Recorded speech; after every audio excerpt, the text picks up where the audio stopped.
Welcome to the Squad Show. I'm Sam Ekstrom. We'll attempt to name a defensive MVP today from yesterday's win. Tough to do when everybody is that impressive. I'm Luke Braun of Locked On Vikings. Gink me, Barkeep. Hey, this is Arif Hasan at Why Left Football. I did not prepare a cold open, nor did I come up with one in the last 10 seconds. What's happening? Luke Inman at Luke_Spinman, the ghost of Rick Spielman taking a victory lap after Eric Wilson's monster performance. Yo. Skol! It's the Viking Squad. Everything Minnesota Vikings every week. Breaking down all the big hits and game-changing plays from the land of 10,000 lakes. The way only the Locked On Podcast Network can. It's time to gear up. The Viking Squad Show starts now. Hello, what is up? It's a Monday version of the Viking Squad Show after a victory in Detroit, 27-24. We're glad you're with us. We do this Mondays, we do this Thursdays, we do this after the games. We're all over the place here on Locked On Vikings, on the YouTube channel, streaming live. Find us also on the Locked On Vikings podcast feed, wherever you get your podcasts, and check out Luke Braun and his daily Locked On Vikings show. We've got a lot of good, maybe a little bad, of J.J. McCarthy's return yesterday in a winning effort. The defense was outstanding against Jared Goff and the Lions. We've got nerdy stats as we do every Monday, and almost halfway stats of the season. I'll point out some interesting nuggets from the 8-game mark of the Vikings campaign. They sit at 4-4. Today's show brought to you by FanDuel. New customers can bet just $5, and if your bet wins, you'll get $300 in bonus bets to use across the app. Arif, you were not on the post-game show, therefore you get the first word today on a J.J. McCarthy performance that earned a win. I think our consensus yesterday was a ton of good stuff on tape. A lot of high-level throws. Used his legs mostly productively. And I know that you were hesitant all along that, Carson Wentz is bad, but is J.J. McCarthy really any better? Does yesterday alleviate some of those concerns that you had? Yeah, no, I don't think Carson Wentz could play this well. I will say, I think that a snap-by-snap review of J.J. McCarthy is going to come out looking a little bit worse than the impression that we're left after the game. I didn't do a snap-by-snap review, so I can't say that with 100% certainty, but going over it as I was writing up my recap piece, I was a little more disappointed because I had left with a really positive impression, right? That first drive, in fact, the first quarter was outstanding, nearly perfect. The last throw to Jalen Naylor was amazing, right? Mm-hmm. And so, when you bookend a performance like that, especially in a win, it feels really great. But man, there's a lot that he has to work on, and I don't want to kind of leave with the impression that I don't think that this is a huge improvement over the first two games. I think it is. I think there's a lot to be happy with. But I think my issue is primarily that there were a lot of things that McCarthy did well at the beginning of the game that I think are improvements over the way that he played in those first two games. And I think those things kind of regressed or went away as the game went on. I think his mechanics degraded a little bit. We saw that with a couple of the deep shots.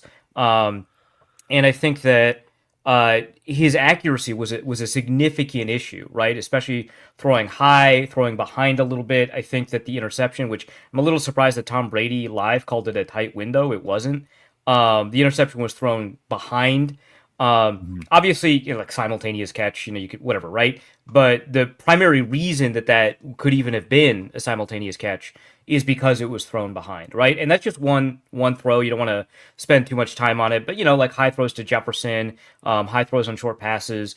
I think that as time went on in the game, we saw kind of more of the McCarthy that we've been concerned about, which is still a huge improvement because I don't think he ever kind of hit that point where it was, this is the McCarthy we're concerned about. So I don't think he ever got there. And when you have those first, couple of plays, the first three plays of the drive, or the first three dropbacks in the drive, as well as a couple of other plays in the first quarter, that this is something that he's working on, focusing on, and produces really good results. I mean, that throw to Jordan Addison that he dropped, I think PFF called it a contested target. I don't remember, but that it's a drop, right? That was outstanding. Good Great throw. Right? Yeah, it was a great throw, right? And then as time kind of went on, I think we saw fewer and fewer of those throws. Even the other deep one to Addison, I don't think that was a very good throw, right? Addison, I think, did some really excellent ball tracking there. So I am, I'm not concerned long term about McCarthy. This is the kind of improvement you want to see, right? But I don't know that we're at a spot where, like, the season, he's playing well enough for the season to begin turning around. Yeah, Braun, I felt like it was like a wide spectrum. I wrote down there are probably 10 plays where you could legitimately say there's a knock on McCarthy. Like, pardon me. I mean, a couple passes that were altered. One of them hit off a guy's helmet. Couple botched handoffs and a botched snap. He ran out of bounds when he shouldn't have. He threw behind people on the run. He threw over Justin Jefferson's head on the sideline. Like, there was a lot of that. But there was also another dozen plays where you say, okay, I see it. I see it. Like, Christian Ponder, you're begging. You're show me something. Don't. Hey, Ponder could scramble with the best of him. It was just the wrong era for him to play. It'd be totally He different. was ahead of he his was time in the league today. Like, Teddy didn't do a lot of that, a lot of the dumb stuff. Didn't also show a lot of the high end stuff either. Like, this is a different equation where you're saying, okay, I see the great stuff, a little bit of harebrainedness to the game, but you can live with that when you have the high end stuff. Yeah, I walked into that game going like, I just want to see like evidence of the vision. I want to see that there is something here that we are chasing. And I definitely was like, if it's imperfect, if there's an interception, if he makes mistakes, if he misses a pass, that's fine. He's young. That is the stuff that they will hopefully work on as the season goes on. I think the thing that, if I'm going to be worried about anything, it's that as the game went on, the jitters kind of crept up. His feet got a lot less calm in the pocket, and that led him to,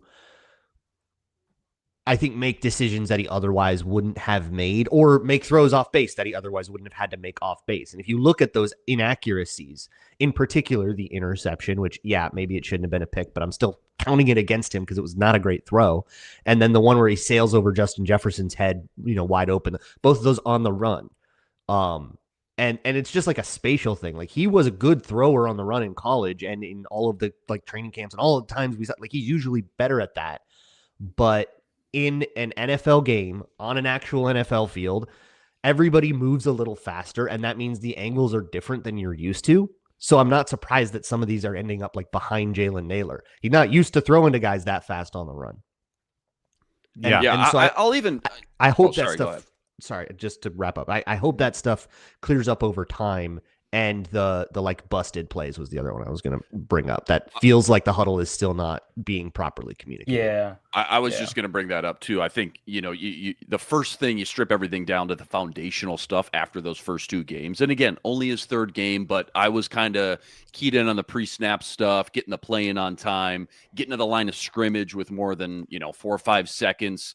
I thought he did check into some good plays. Sam, you mentioned it though. Still wondering how you turn the wrong way, I guess, multiple times a game trying to hand off the ball. But, controlling the tempo, things look very choppy versus Atlanta. So what were they going to look like now after a big break and coming back in your start, number 3? Up and down there, but it felt a little bit more measured, a little bit more calculated, like the operation, the rhythm this time around. But again, the bar was so low, I think, coming from Atlanta. But to Arif's point, like you start the game, 5 for 7, 2 touchdowns after you were already down 7-0. I already felt like you kind of had to have it coming off that 37-10 debacle 10 days prior. And now you let the Lions march down 7-0 already. It's like, man, is the season on the line here already? Is this going to be another blowout? To come out the gates pretty much flawless, like Arif said.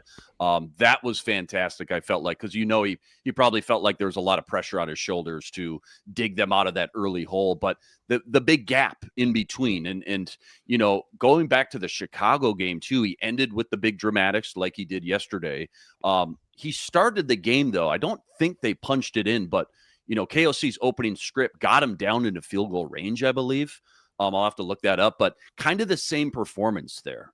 Game 1 and game 3, where there's that big lull in between.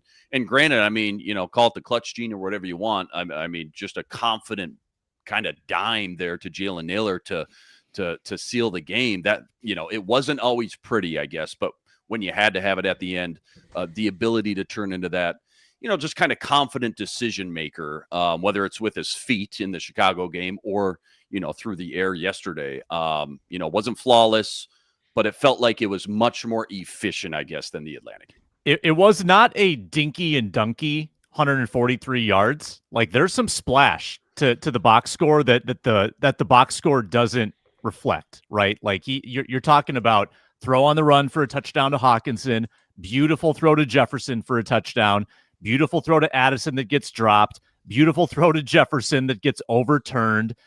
You've got an off-platform deep throw to Addison, which was, Arif, not the perfect throw, as Arif pointed out, but still put it in a good spot, allowed him to come back to the ball. Like, there's some high-level throws in that box score, even though he only, dropped back 25 times. 5 sacks also looks bad in the box score. I watched him back. 2 of those, I don't know how they're sacks. Like, he's running forward and falls ahead for maybe a gain, gained half a yard, and they still called it a sack. I don't understand how that counts. I didn't feel like it was not Carson Wentz level flusterability in the pocket where I didn't feel like he was inviting sacks. It was Jordan Mason. What sport are we watching? Jordan Mason got destroyed twice. That was crazy. Oh, man. That was crazy. Also, turning one of those into a back flip, or I guess it was a front flip, but turning one of those into a flip, which good move to protect yourself, I think, actually, but also very funny looking. That was not. Yeah, that wasn't on the scouting report for Michigan coming out. I don't remember seeing that on film from Michigan. Maybe I had to go back to the high school days. Yeah, I do want to back to Jack Campbell just because of the awesome way that he manhandled Jordan Mason. No one touched him, but we'll give it to Jack. He looked good on that play. I think we should give all sacks that way. Like, the guy who really made the play, not the cleanup guy, should get. So Jonathan Grenard would be at 17. Yeah, right. Poor guy. I do want to mention on the hand off the wrong way stuff. I believe that would be a huddle issue because it's happening that the line goes one way, the running back goes the other way, the quarterback goes one other way. That confusion. So the way that these kinds of offenses name their run plays is with numbers. So 14 will be a run play to the left, 15 will be, or 14 will be to the right, 15 would be the same run play to the left. So in a loud crowd environment, if your quarterback isn't enunciating well enough, somebody could hear 15 while everybody else hears 14, and then you end up the wrong way, which also was a problem in the first 2 games. So you have to get people on the same page. You can't have Jalen Nailor going, what's the can? That to me is the most urgent thing that they need to fix now.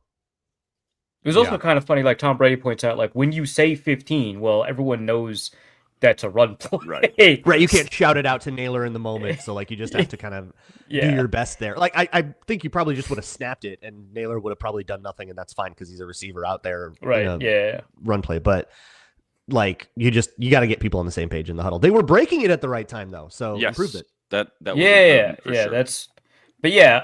That plus, we're continuing to see, and this is not McCarthy's fault. We're continuing, well, probably not. I guess I don't know. We're continuing to see some snap exchange problems, fewer, but still snap exchange problems. I don't love being part of this experiment where Blake Brandel learns how to play center for the first time. It's not fun. I don't like anything you are gonna do in the next 24 hours. Yelta Froholt. Cardinals center. Did the Cardinals play tonight? So if they lose tonight, they're 2-6. It's they're selling in the morning. Yeah, they got it. So right? we got to cheer against Cowboys. the Cardinals. Let's go. Oh, stay that healthy. felt bad. Stay healthy, Froholt.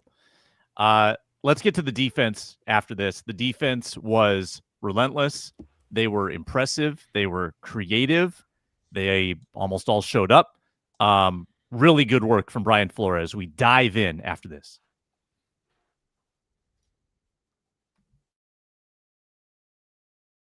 I'm Cody Rourke from Locked On Broncos, and this episode is brought to you by Peloton. Peloton is shaping the future of fitness with the brand new Peloton Cross-Training Tread Plus, powered by Peloton IQ. This is Peloton's most advanced equipment yet, giving you real-time guidance and endless ways to move, whether you're running, lifting, or you're cross-training with your favorite instructors like Alex Toussaint. It's training reimagined to make your workout more personal. Peloton is built for breakthroughs with features that help you plan, stay motivated, and hit peak performance. You can let yourself run, lift, flex, and go while Peloton handles all the rest. Plus, Peloton IQ provides real-time strength coaching, tracking your progress and suggesting weights that challenge you so you can get stronger. Plus, the new movement tracking camera, it counts your reps and corrects your form in real time, making sure every rep is safer and smarter.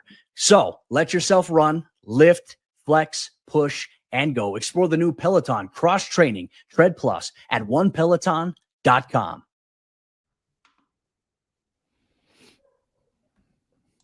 Thank you, Cody Rourke, Locked On Broncos.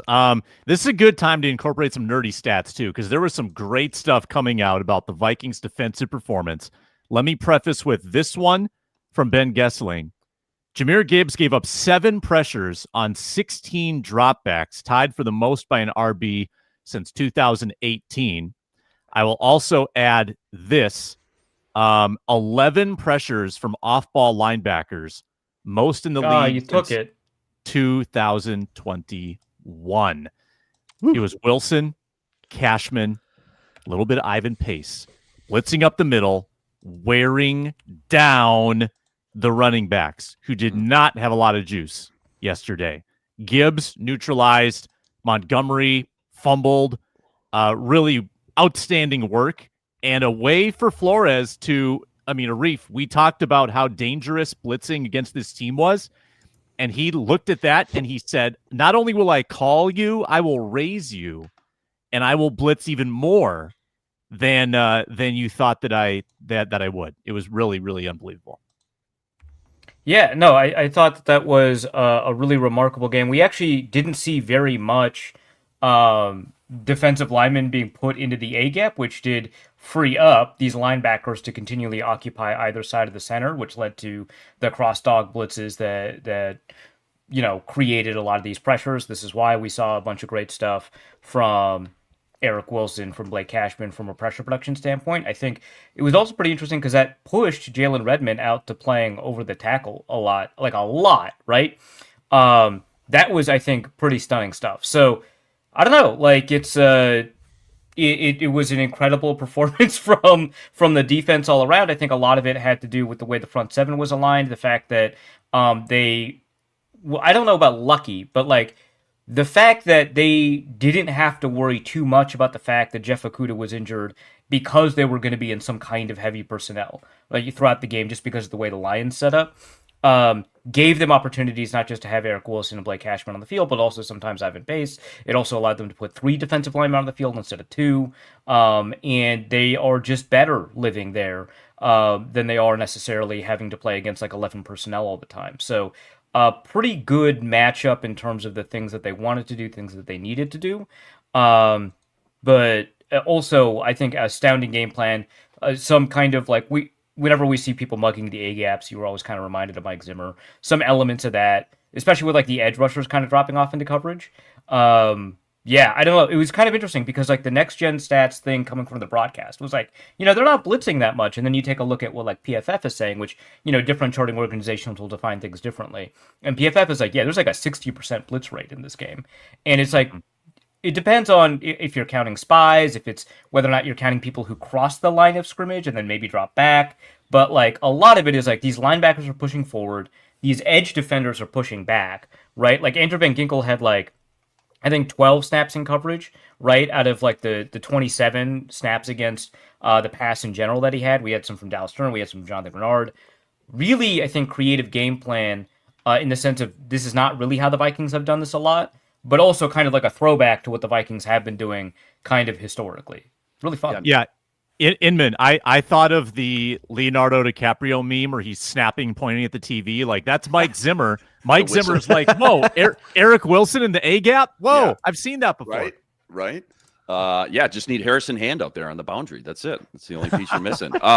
Next gen stats, 10 different defenders recording at least one pressure.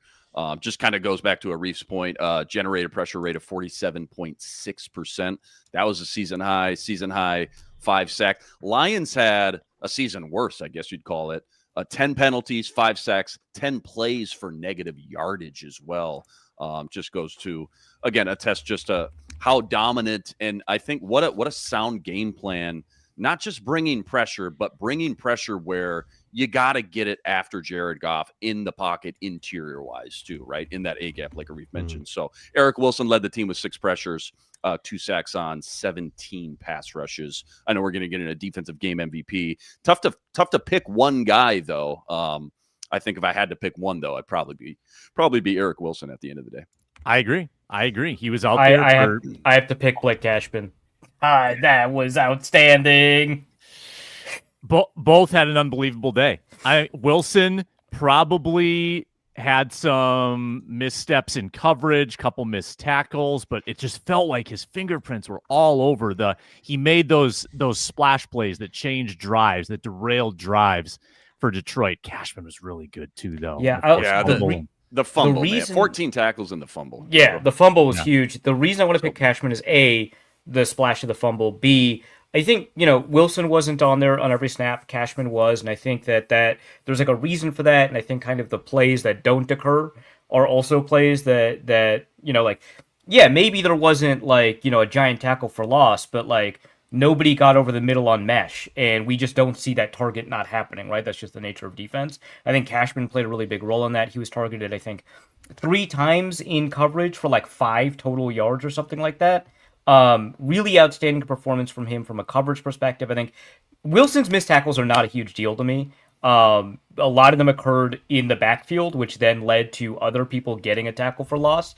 I think missed tackles at the line of scrimmage, unless you're in a front that has one safety back there and no second level players or something like that, are just not a huge deal to me. I think they're net positives for the defense, and that's a lot of what Eric Wilson was doing. But when you compare it to the outstanding 14 tackle game that Cashman had, where a lot of his tackles were not a result of him giving up, these yards in coverage, it's hard for me to avoid that. Plus also, like we mentioned, the fumble, plus also obviously the pressures that he produced. But I think making sure that everyone is right in their run fits was so critical in this game. And Cashman is perfect at that. So I have to go with Cashman. Wilson had an outstanding game. I've got one more nerdy stat of the day of Eric Wilson, but I got to play the graphic, though, to make it official. Analytics fans rejoice. It's time to get educated. Whoa, you're blowing my mind right now. With the nerdy stat of the day.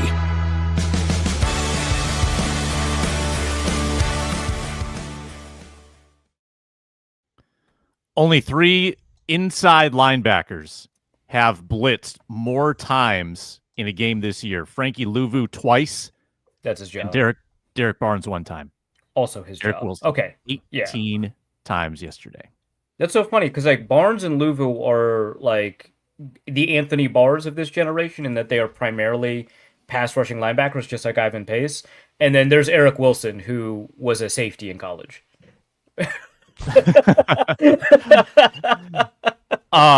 Braun, talk some defense to us. What do you got? So my nerdy stat comes from the 33rd team. There are 7 teams right now that have a 40% or more pressure generation rate. The Vikings, not only are they one of them, they are number 1. 45.8% pressure through week 9 they have generated. They're getting to the quarterback, and obviously what they've done on the interior has a lot to do with that. So this last few weeks of defensive meltdown, a big part of it has been that teams have used heavy personnel to essentially encourage the Vikings to take their pass rushing D tackles off the field. So Javon Hargrave's going off the field. Jonathan Allen's even going off the field as they bring out 6 O-line, 3 tight ends, fullbacks, extra guys, right? And so the Lions did the same thing. But the bold thing that Flores did was not take Hargrave off the field in those situations. 38, 39 snaps. Yeah, incredible. Yeah. And so he did have to take on doubles the way that he has not been able to for the whole season. And he split them, and he made plays, and he held his ground, and he did fantastically. allowing everything else to kind of work out a whole lot better than it was. It's like a really clutch performance from Javon Hargrave when the Vikings really needed it, because their plan for this heavy personnel in the past had not been working. They needed these guys to step up, and they did. Yeah, 40 total snaps for Hargrave between the Chargers and the it was Eagles one off. game. Yeah. Well, And he played that much yesterday. Crazy. Yeah, that's crazy. I wonder if they were taking a look at how Hargrave was doing, and we're just like, hey, for this game, we don't need you to hold the double. We need you to split it. And I wonder if, they decided to take a different approach from the way that Hargrave is, because he can't hold a double. He can't anchor down, right? Mind you, the Lions' interior was not that great this year compared to last year. And then, of course, one of them got injured over the course of the game. So maybe that plays a role too. But I just wonder if it was just like, hey, we need you to be more aggressive against doubles because that's where you win. And then we're really comfortable with who we have at linebacker to kind of clean that up. Whereas before, maybe with Ivan Pace back there, without Blake Cashman back there, they really wanted him to kind of hold that double, get a knee down, and anchor. And that's just not where he lives. So I wonder if there was also like a coaching point here where it was just like, we need you to be more aggressive, and we'll actually have some other people kind of make up for what happens when you try to backdoor and it doesn't work. I get the feeling that game plan will not work against Lamar Jackson. Just forcing him to the outsides of the field, that's like a recipe for disaster. Deeply different quarterback, yeah. I don't think sure they'll come up with it's something gonna else. Yeah.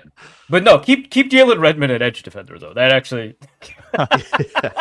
Sack leader, Jalen Redmond. Sack leader. I was just going to say that, 4 sacks. Also, Pay Levi that Drake man. Rodriguez, too, with a great game as well. Great performance, yeah. Yeah, fantastic.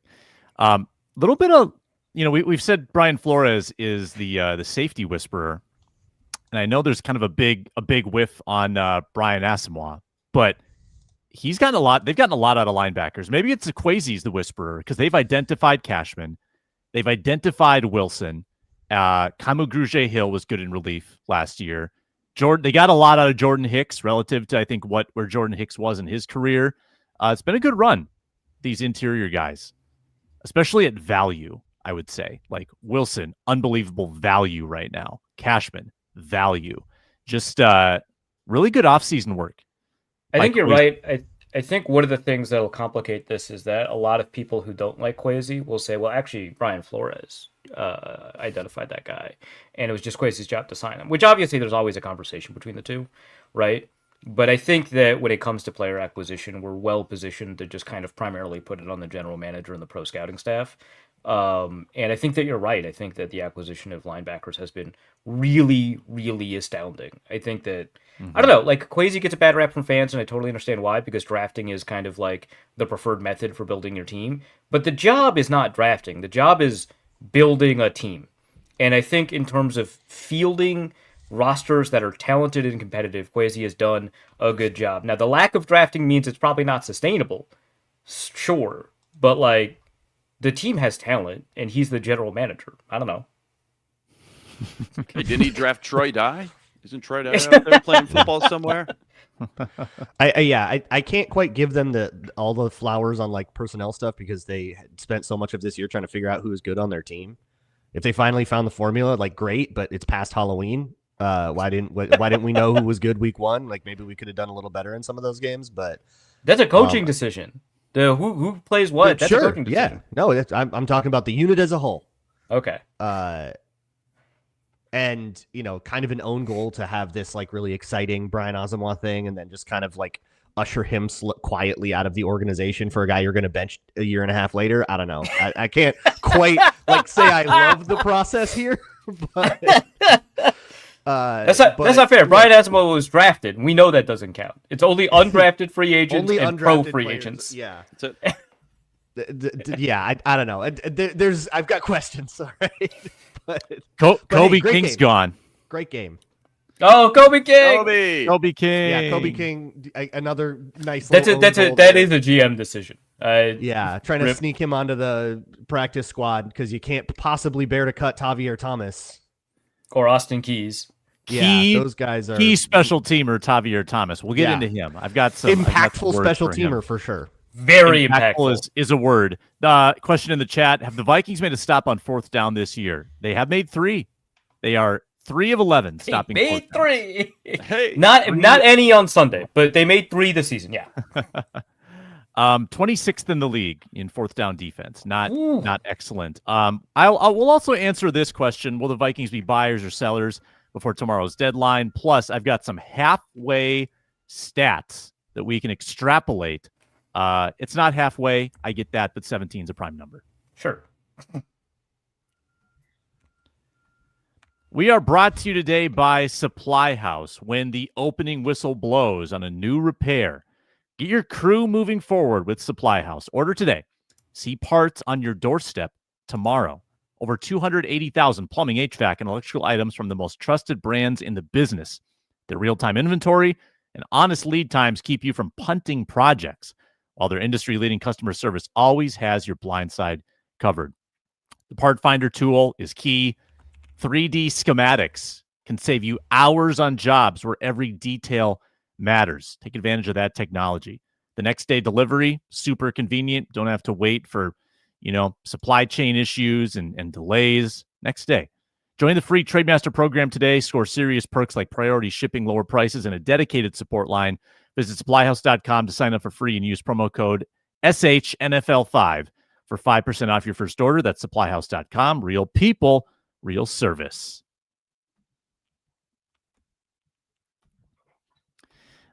Since it came up, Javier Thomas, here's one of my halfway stats. I went return by return, and I have determined that Miles Price is on pace for having 19 penalties called against the Vikings on his returns. He has 9 so far. Oh, so before this week, I did this math for Norse Code, and the Vikings lead the league in penalties incurred on kickoff returns, in total penalties incurred, but also in percentage of penalties incurred on kickoff returns, right? And it was before this game, 21.9% of returns, which is to say more than 1 in every 5 returns had a penalty on the return unit somewhere, which is so cool. We love that, don't we? Is there a big gap between 1 and 2? Like just there's no gap between 1 and 2 because it's the Chiefs at 20%, but there's a huge gap between 2 and 3. Okay. Because it's like so it's just us and the Chiefs. Hey, that's good company. Yeah, sure. Got that DNA. Got that DNA. Yeah, got that DNA. Maybe the Chiefs also spent their time practicing something other than blocking on kickoffs. It's kind of like you see Patrick Mahomes and you try to imitate that, but you're Dylan Raiola. We don't need to speak ill of the dead. Price has lost a 54-yarder against Pittsburgh, a 37-yarder against Cleveland, a 46 and 42-yarder against the Chargers, and a 99-yarder yesterday. Over 300 yards lost total. Some of the I get that tracking that is like impactful for people, but some of those would not happen without the penalties. Right, yeah. The hold, for example, actually seemed to have played a role. Yeah, like the 99-yard touchdown is not going there if Thomas doesn't hold. But the kickoff return unit does not know how to block. They get blown up consistently, which leads to holding penalties, right? Somebody blows past you, and all you can do is grab and tug. Otherwise, he's going to be tackled at the 10-yard line, and honestly, the holding penalty's better. So I think the problem runs a little deeper than just being undisciplined or being sloppy. You're really, really bad at a thing. I have been in the camp for a while that the Vikings need to reevaluate who they have on their kickoff returns, because right now it's a bunch of safeties and linebackers trying to be blockers, and it's bad. Here's the good. I would like Miles Price is a dude. He's a dude. Miles Price is definitely a dude. Question mark. Yeah, pretty wrong about him coming out of camp. I was like, this idiot. Yeah. He's gonna make all kinds of mistakes. Not catching him clean in camp. All right, you were not. Yeah, everyone's made the point. He might not have the yardage if they didn't hold. I would venture to say sometimes he would. Sometimes the penalty is immaterial to the play on an excellent return that gets called back. So sometimes, you're right that we shouldn't just take the stat at face value, but there are good returns that have been taken back because someone else didn't even impact the play and committed a penalty, which are the most frustrating of all, of course. I would like a mic'd up compilation of the Vikings player that has to put his arm around Miles, who's celebrating his return, and pat him on the helmet and say, "Sorry, dude. Nice job. Next time. Penalty. Laundry. Penalty. Next time. Walk You got back. laundry. You got 90 That's yards leadership. to walk back, bro." Leadership. It's just like And you're- just like one of those like the nonprofit, like they're not really advertising anything except just a generic value like dependence, reliability, leadership, and it's just a Vikings player being like, "Hey man, Ben good work, Yurosek. bud." You're a sec. Hey, love the hustle. Here's the thing. Yeah. I'm just going to give it to you straight. Tavier did it again. Javier did it again, huh? He's been guilty a lot. Other halfway stats. Brought this up earlier. The leading sack getter on this team, on pace for 8, and it's Jalen Redmond.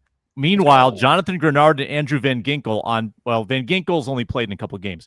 Yeah, Grenard come is on, on Sam. pace for 4. Grenard is on pace for This is 4. like a weird but he DJ is on Wanham year. pace.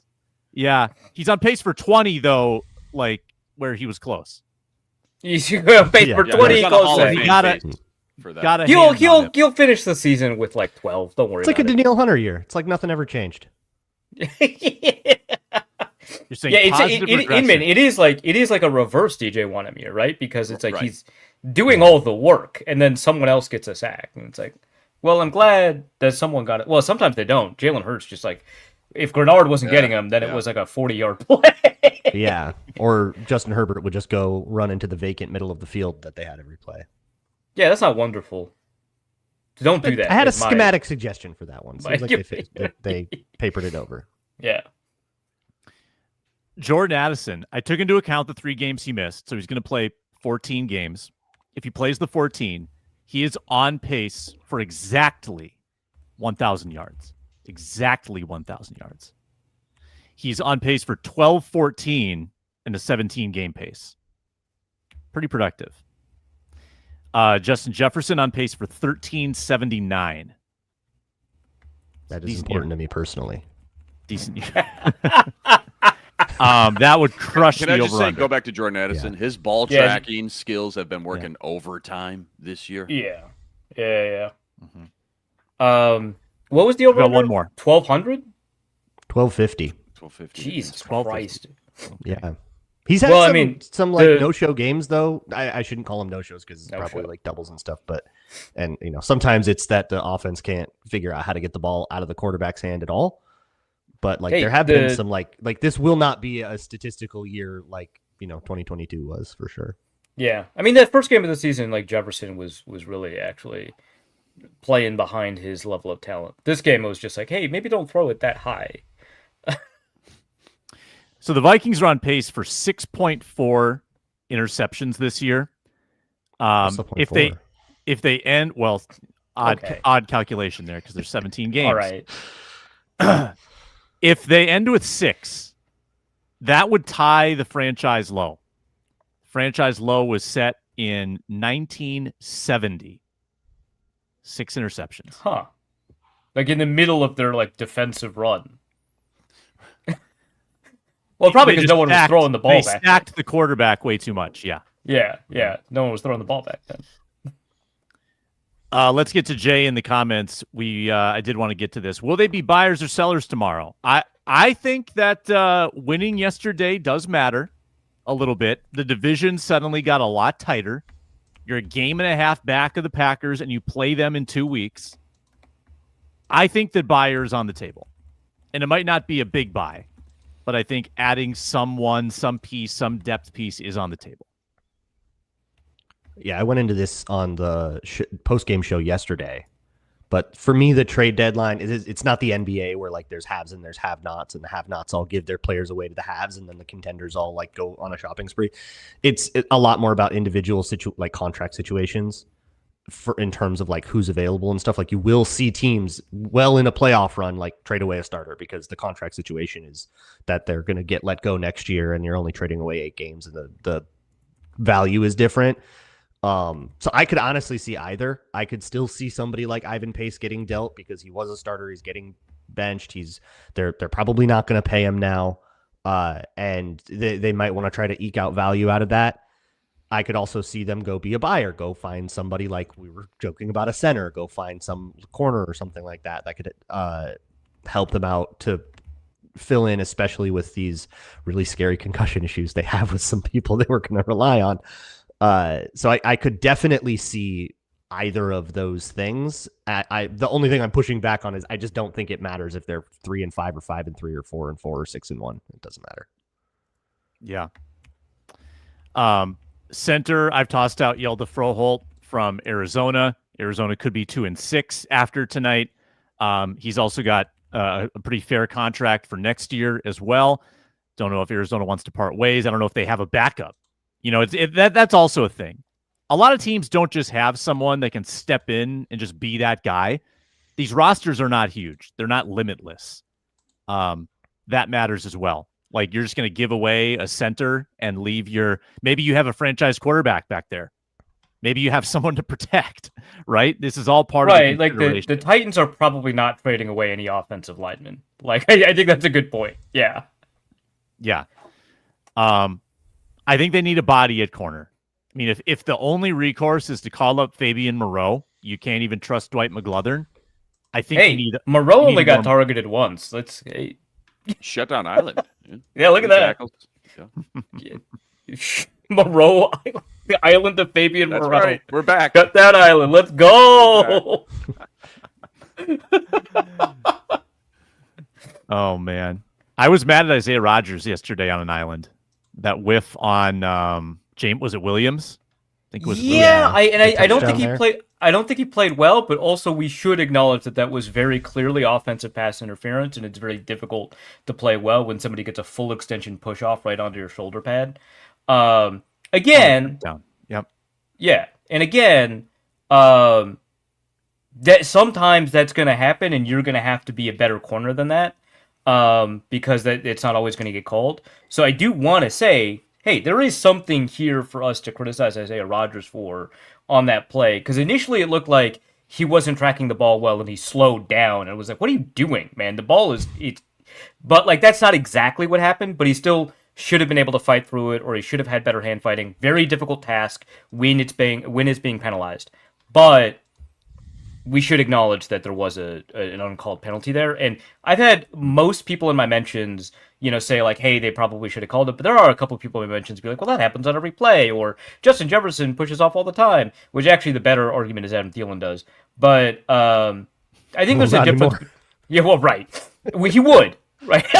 Were he, yeah. Yeah. But I think there's a difference between kind of like these subtle push-offs that are by rule illegal, but not called because we understand that it would be kind of part of the game. And these kinds of push-offs, which I genuinely think the league doesn't want, and they just didn't call it this time. So that's my take on the Isaiah Rodgers play there. Yeah, the receivers get away with that so much that it's like hard to get super mad about not getting that call because it goes improperly uncalled so often. Just looking at the play, it looks like he turned his head when I think Jameson Williams kind of got him. Jameson Williams turned his head kind of early and then used the push off. He probably just should have used some acceleration to do that, because when you're playing corner, you turn your head when the receiver turns his head, right? Mm-hmm. So this was like a thing Randy Moss would do all the time. Was he would turn his head and then get the corner to look away and then go. Yeah, and he's a real kind of what dickhead. Jameson Williams was doing. I think he got a little bit. Yeah, no, for sure. Yeah. And that's just, you got and you got to play better. But I don't want to be as harsh as I was initially watching that, because that sucks. Yeah, it's not the most like infuriating loss ever, even though it was a particularly impactful one. Yeah. I'm taking chat suggestions. Cordell Flott. Top 10 coverage grade on PFF, expiring contract with the Giants. He played 81 snaps in that Denver game that with the crazy comeback, and allowed 2 for 10 when targeted. Cordell Flott, 24 years old. I'm all the way in on that. I'm pretty sure he intercepted a Viking at some point. How many sub 180-pound corners does this team need, Sam? More. all of them. I mean, I guess another one is better than not another one, but I'm just like, if I were targeting players, that's probably, and also Reek Williams is going to be hard to get now, but if I were targeting players, I feel like he's a little bit lower on my list of want to acquire, because he's low key in Emmanuel Forbes build wise, right? He's like 6'1", 6'2", and 175 pounds. Great that he's playing well, but like matchup wise, I'm really concerned about the Vikings. But this is CB3 for half a season. We're not talking. No, I get it. I'm just saying. Like, I'm not going to be mad if they acquire him for sure. Like, absolutely not. I'm just saying if I'm constructing a list, he's not at the top of it. Wasn't an interception. I was thinking of a particularly key play he made in the 2022 playoff game with the Giants. Ooh, how did he do in that game? He did really well in that game. I know he didn't play in that. He played 3 snaps in that game. That's why he did really well. High. Yeah, that's why his grade is so high. There's a pass defense. I don't remember the details of it, but that's what's kicking around. He does have a pass defense. In one of his 3 snaps, he made a huge impact. Yeah, of course. And I was like, oh yeah, Cordell Flott, that guy. Very Isaiah Rodgers of him. He did play, though, a lot of the Week 16 game against Minnesota and also played well in that game. So he's got a history of playing well at US Bank Stadium. Right, just like JJ McCarthy has a history of playing well inside the state of Michigan. Yeah, for sure. I like where this is headed. I think we've got a trend. We got to get to Week 9 bet results. And we can also turn the page to Baltimore. Start talking Ravens. Big matchup coming up on Sunday. Be right back on the Squad Show. We're brought to you today by FanDuel. NBA's back. NFL is in full swing. No better place to get in the action than FanDuel, the official sports betting partner of the NBA. If you missed the start of the game, whether it's basketball or football, you want to get in the action live, that's available to you. Want to bet on a team to make a huge comeback? Absolutely on the table. Take those live lines. Combine the live bets into a same-game parlay. Shot at a big payout. Keeps the game exciting, especially when your team is making that late push. FanDuel is giving new customers $300 in bonus bets when your first $5 bet wins. Head to FanDuel.com. Sign up and play your game with FanDuel, the official sports betting partner of the NBA.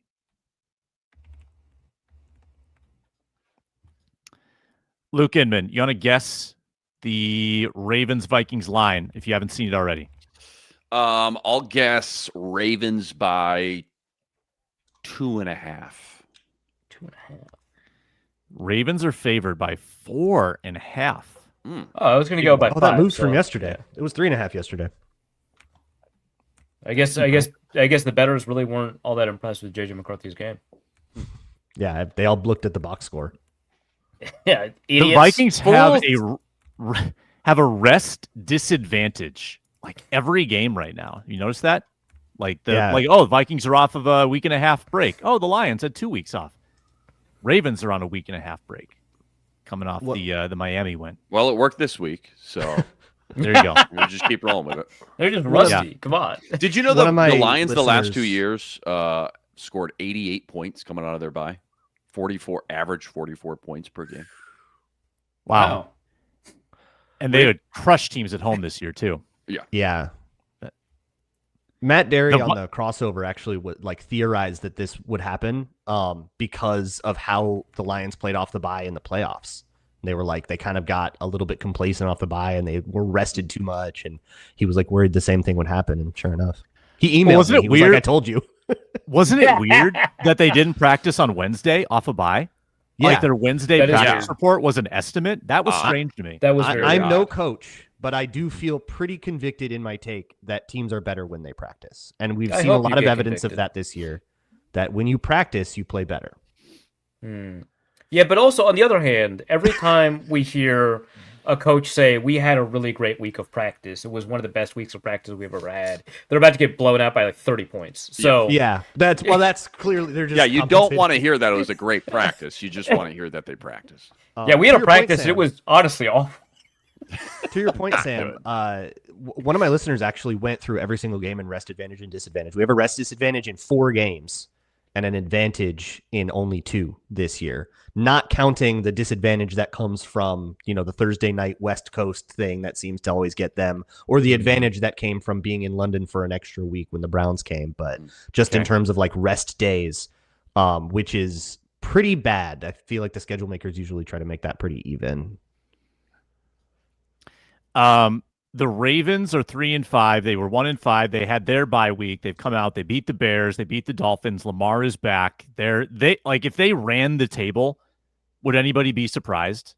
It'd be classic Ravens. Lamar's insane. Going into I'd be a little surprised.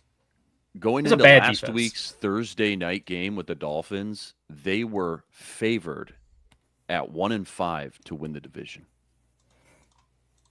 It's a bad division. Yeah, maybe it was 2-5. They're only maybe like a game and a half out. Was it 1-5 or 2-5? They were 2-5 going into Thursday, so they were 2-5. favored to win the AFC North. Yeah, behind by like 3 games. That? Yeah, I was on a national podcast a couple days ago when they're like, do you think the Ravens have a chance to win the division? And I was like, yeah, I know they're like 3 wins behind, but like, what 100%? That division is butt cheeks. Like, yeah, and 2 games between the Ravens and Steelers still, and 2 games back. Yeah, they control their own destiny. Yeah, better Super Bowl odds. Better Super Bowl odds than the Patriots by a lot. Like, the Patriots are above the Patriots, still, the Buccaneers, the Chargers, the 49ers. And way above the Steelers. The Steelers are plus 7,000. The Ravens are plus 1,800. Yeah, I mean, people have evaluated how the Steelers played. I mean, the only good game the Steelers had this year was this week, and they didn't do any of the stuff defensively that they normally do. And I don't think that that's going to continue in terms of like producing the trends that have helped them. So, bad teams. You take a trip through memory lane against the Ravens. Some awesome games, including the most awesome game. 09? The snow game. The snow game. Snow game. Well, 09 was great too. That was the Steven Hauschka miss at the buzzer at Metrodome to give the Vikings a 6-0 record. The snow game in 13 with Jacoby 32 points scored in the last 5 minutes. Yeah. I'm going to remember that game for the rest of my life. Toby Gerhart up the middle. Yeah. Gerhart. Toby. Just Cordell Patterson dropping back the pass and deciding within a millisecond that he's not about that life is so good. And then that one cut, foot in the ground and gone. Yeah. Yeah. He's the only one that had 4-wheel drive. Everyone else was slipping. Who was the Ravens quarterback? You can't even see where the Lions are. Flacco. Had to be Flacco. I think it was Flacco. It had to be Flacco, yeah. Back when Flacco had the juice. Now, when Flacco has the juice. So what a game that was, by the way.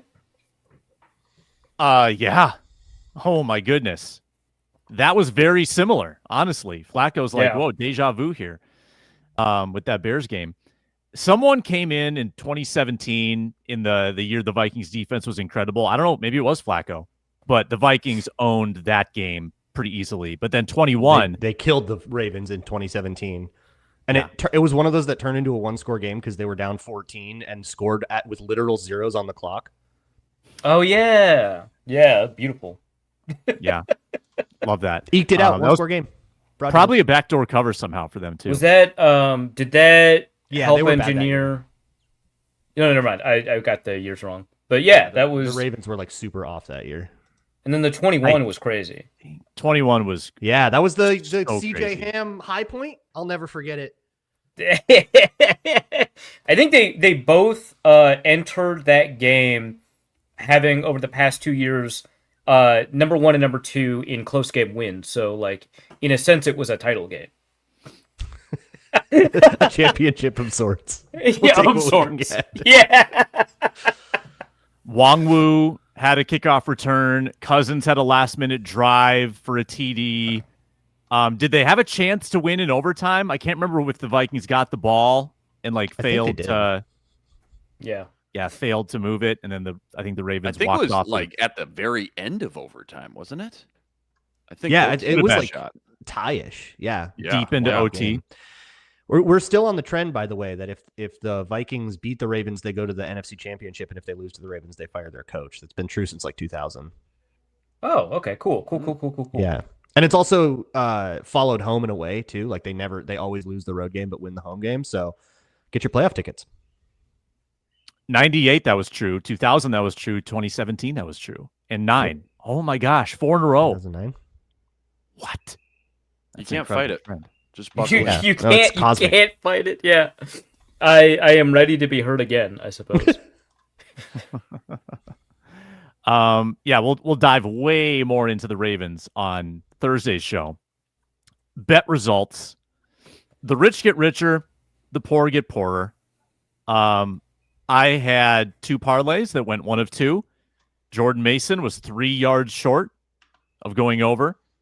Such a And bad I need beat because he had Yeah. the hole on Jahmyr that one. Gibbs. Yeah. Had the hole on that one. Oh. He might have got it all on that one. Mm-hmm. You just imagine if McCarthy was calling plays correctly in the huddle, how many you would have had, Sam? Would have like 3 more carries. Vegas knows. That could have busted off Vegas for like knows. 40 yards on its own. Yeah. Arif gained a little bit of money on $36. Amon Ra Let's St. go. 25 plus yards both halves. Lost on Jefferson over. Braun lost the first half spread. Got ARSB with the over 70. Lost a little bit of money. And Luke Inman lost your big Gibbs bet. And you got your Aaron Jones receiving yards like right away.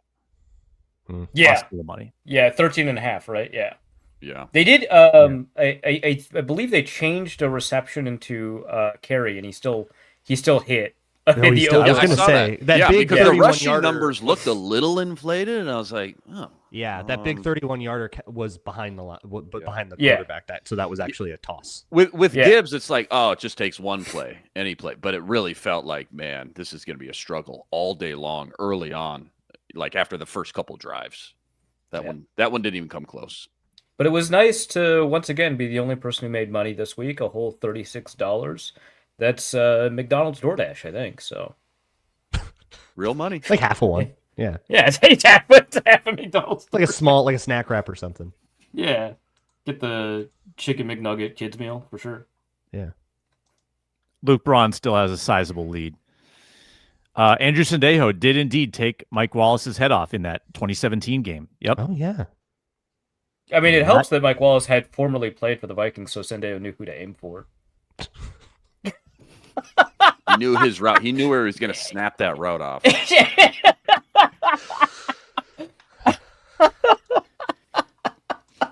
Very hard to evaluate this Ravens team, I would say, by virtue of Lamar. I don't know, how many games has Lamar missed?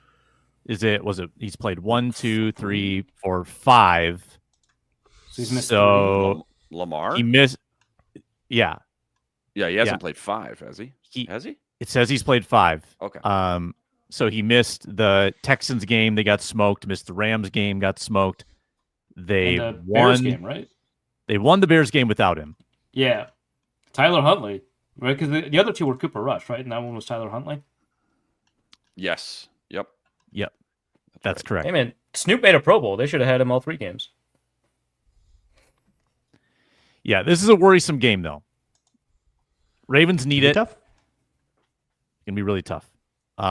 Full deep dive on Thursday on the Squad Show with Luke Inman, Luke Braun, Arif Hasan. I'm Sam Ekstrom. Thanks for watching, listening, commenting, and subscribing. We really appreciate that. Thanks to all who watched the post game yesterday. That was awesome. We do the post game after every single Minnesota Vikings game with Ron Johnson joining that as well. He'll join on Thursday when this show returns.